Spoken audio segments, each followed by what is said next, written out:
Assalamualaikum warahmatullahi wabarakatuh. Merdeka, Rahayu.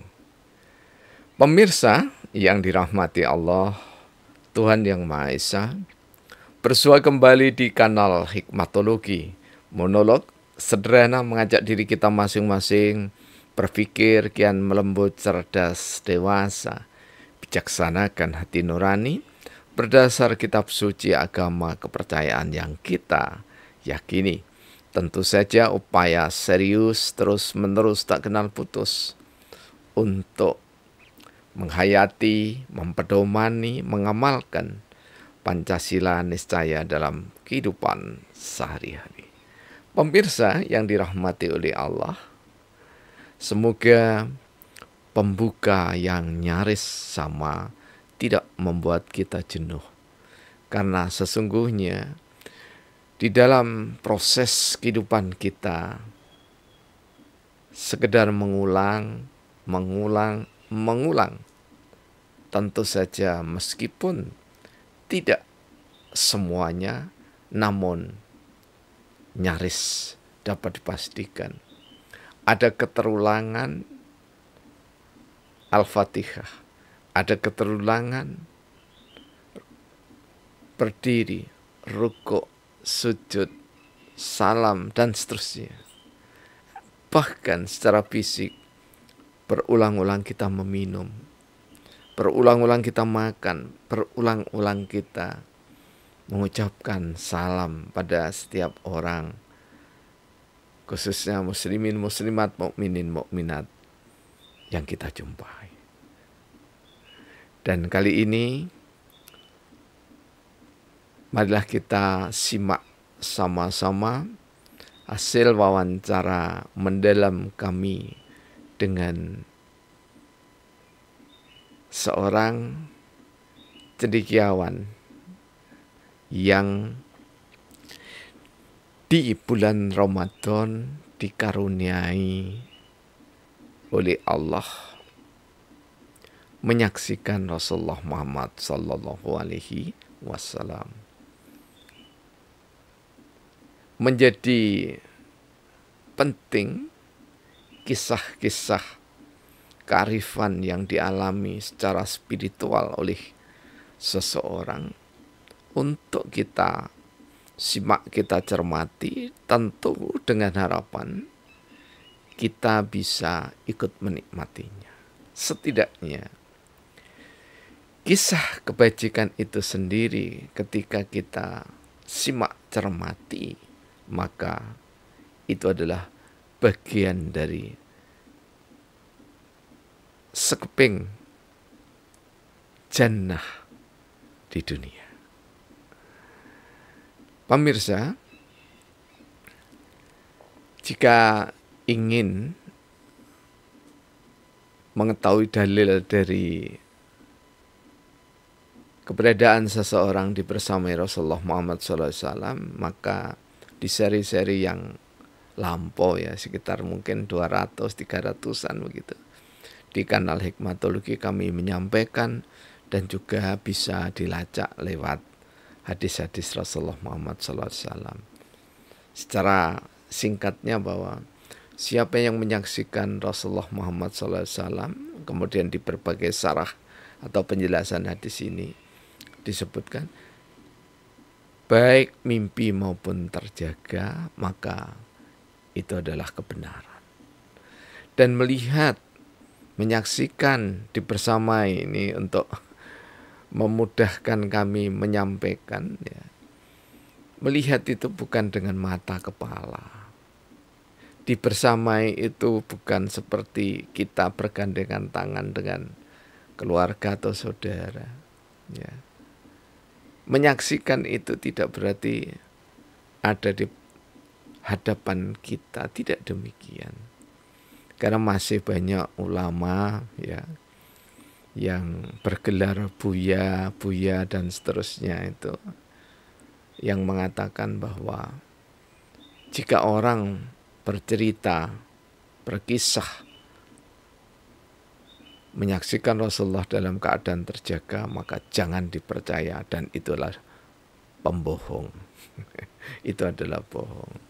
Ya Buya yang semacam ini yang sering tampil di sosial media, ya kasihan, mudah-mudahan saja ya diampuni oleh Allah.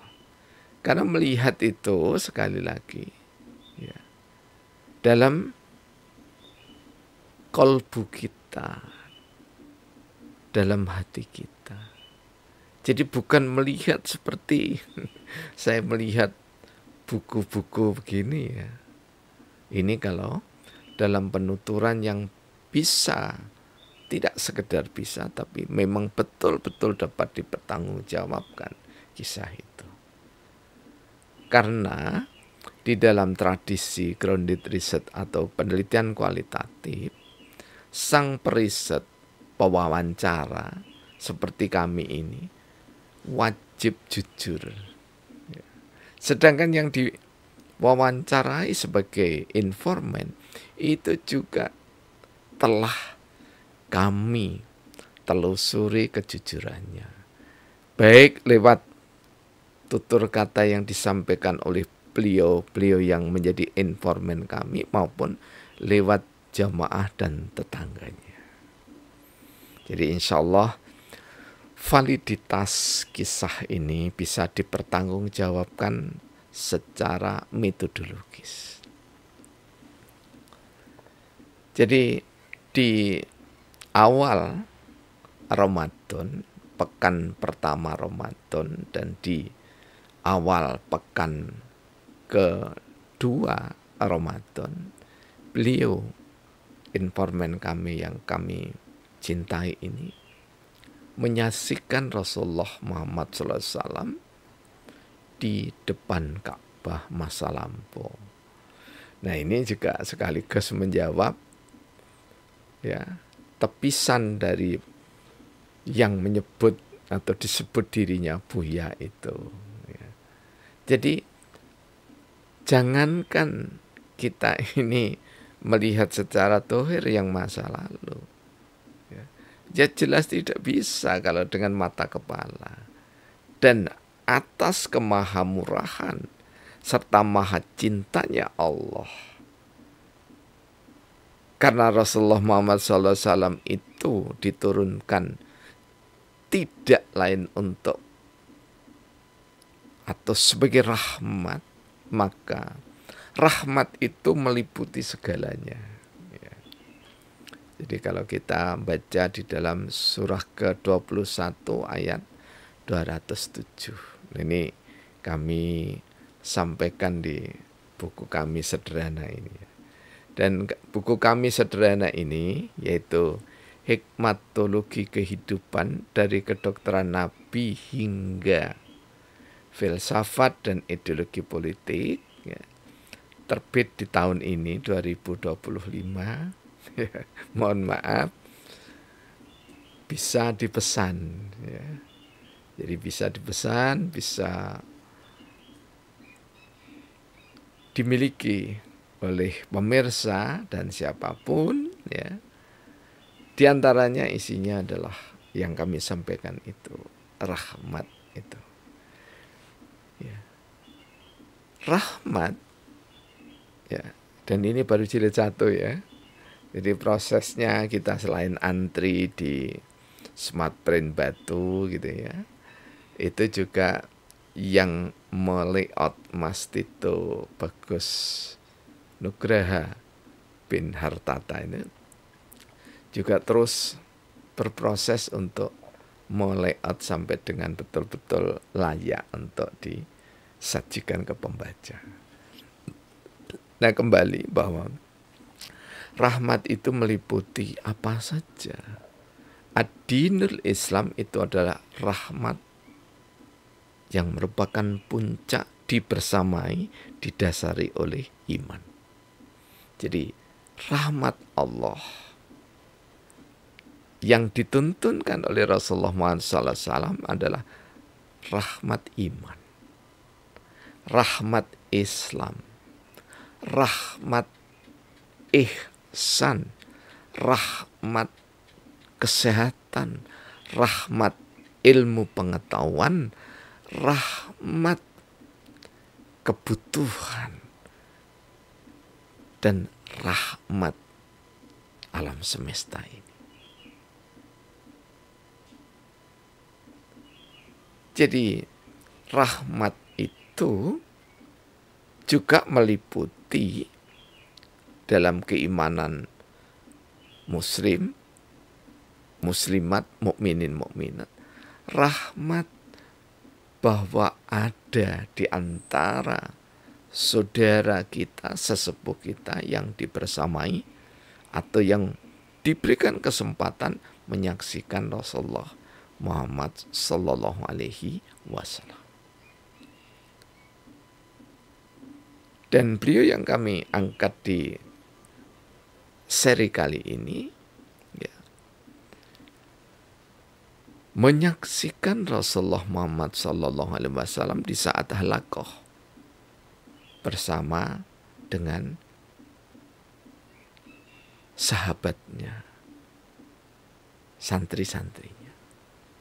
Jadi pada saat berzikir, ya, kata beliau, sama-sama dengan para santri itu berzikir, santrinya tidak banyak, ya. Maka di saat itulah Allah menganugerahkan melalui syahadah, melalui penyaksian di dalam qalbunya. Dan proses penyaksian seperti ini dalam hitungan boleh jadi 1/4 detik, 1/10, 1/1000 detik. Itu sudah dirasakan lama, kata beliau. Mengapa?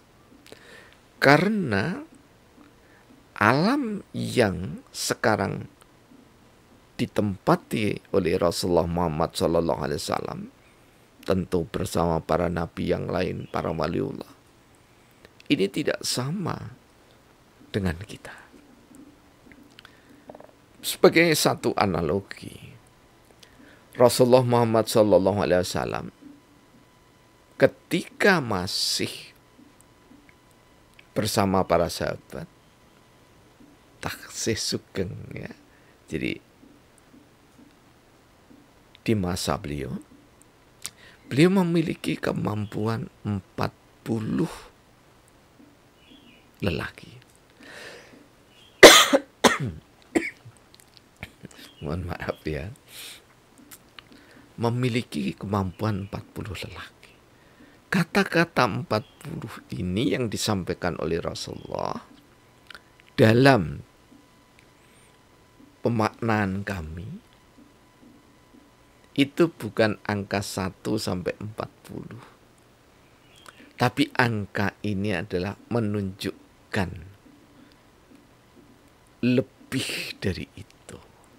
Karena 7 di dalam Al-Quran itu juga dilipat gandakan menjadi kali 10, menjadi kali 100.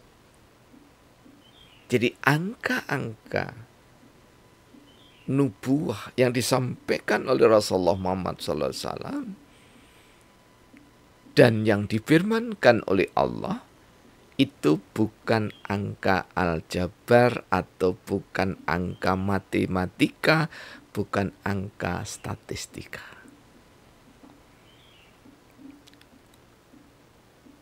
Apa pelajaran yang bisa kita petik ketika beliau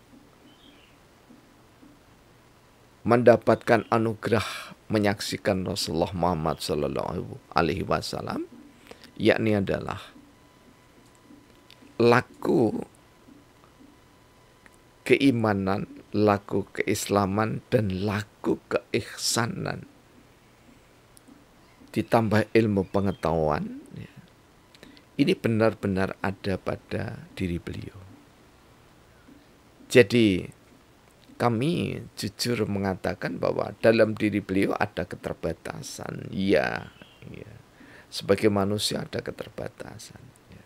Tetapi memiliki keunggulan istiqomah untuk mengijawantahkan, mewujudkan, memanifestasikan iman, Islam, ihsan, dan seterusnya. Jadi dengan imannya itu dipelihara tauhidnya, bahwa hanya Allah maha segalanya. Sekedar mendeskripsikan sederhana. Dan Islam yang diterapkan, diwujudkan oleh beliau adalah Islam yang membahagiakan, yang mendamaikan. Jadi yang tidak ada di dalam koridor keselamatan, kedamaian bagi dirinya dan bagi orang lain serta lingkungan, berusaha diproteksi untuk tidak terwujud di dalam sikap perilakunya. Dan ihsan, setelah kami dalami wawancara dengan beliau, ihsan yakni merasa dilihat dimanapun oleh Allah benar-benar ada pada diri beliau. Dan ilmu pengetahuan yang dibagikan sangat-sangat sederhana, ya.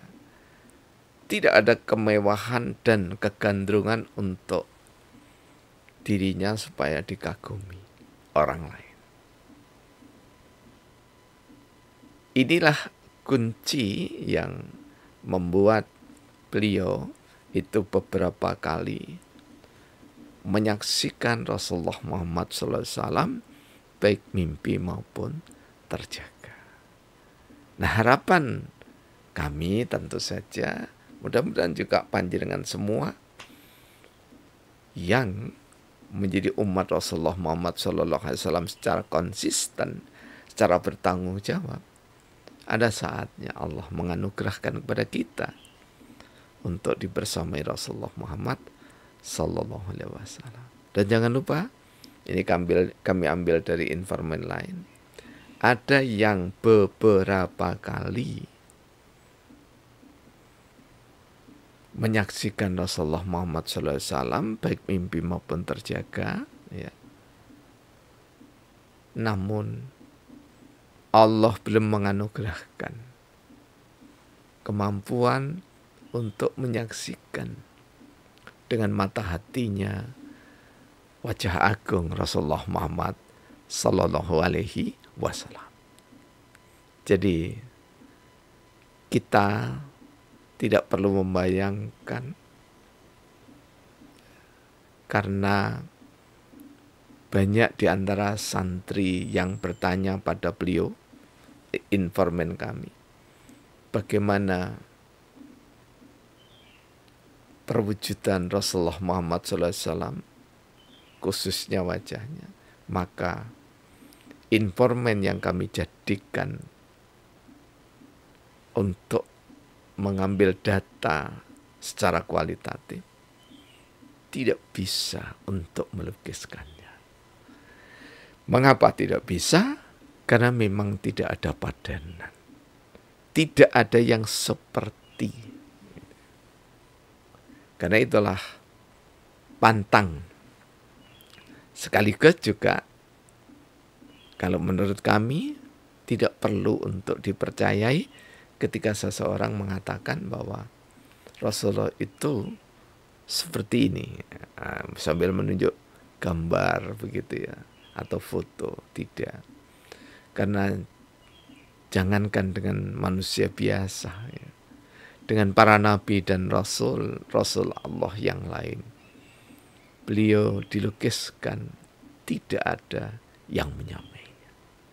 Mudah-mudahan semangat Ramadan di jelang likur-likur terakhir, kita dianugerahi oleh Allah untuk dibersamai Rasulullah Muhammad SAW. Ya Allah, anugerahkanlah kepada kami, keluarga kami, seluruh mukminin mukminat, wabil khusus siapapun yang menyaksikan tayangan kami melalui kanal Hikmatologi, Engkau anugerahi menyaksikan Rasulullah Muhammad SAW baik mimpi maupun terjaga. Amin ya rabbal alamin. Mohon maaf atas khilaf kesalahan, dan karena rahmat hikmah Allah, kanal Hikmatologi ada, dan dukungan panjenengan Anda semua, maka kami memiliki semangat yang bergelora. Mohon maaf, beberapa hari tidak tayang karena secara teknis ya, bertalian dengan wifi yang perlu untuk di-upgrade. Mudah-mudahan dengan upgrade ini bisa lancar terus. Assalamualaikum warahmatullahi wabarakatuh. Merdeka Rahayu. Praktek biologi dan bersama